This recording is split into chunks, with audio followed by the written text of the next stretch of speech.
আব্বা বিল থেকে মাছ মেরে গেল, তো দাদা দেখছেন ব্রিজের ওখানে 3-4 জনে, কিন্তু মাছ সেরকম পায়নি, 4 জনের ভাগ করেছে। তাহলে কটা করে পাওয়া যাবে? এটা হচ্ছে টাকি মাছ, আমরা বলি চিংড়ি, কানুস আমরা বলি জিওল, আর এগুলা নিতে বলেছি। এগুলা কিন্তু কাঁকড়া, দেশি কাঁকড়া, এগুলা ভালো লাগে। পেঁয়াজ দিয়ে রাঁধতে বলবো, ভাজি করতে বলবো, ফুটা দিলে যা লাগে। তো আপনাদেরকে দেখাবো না অবশ্যই কেমন করে রান্না করি। আর দেশি কাঁকড়া কি করে ধুতে হয় বা কুটতে হয় দেখেন, এরা কিন্তু কাটা থাকে।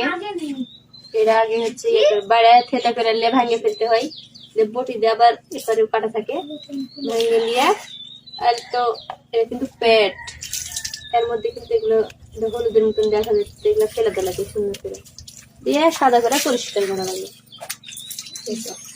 আমি করবা করেছি, তো দেখেন এভাবে করে কিন্তু পরিষ্কার করতে হয়, করে পেঁয়াজ দ্বারা মিশিয়ে লাগে তাতে।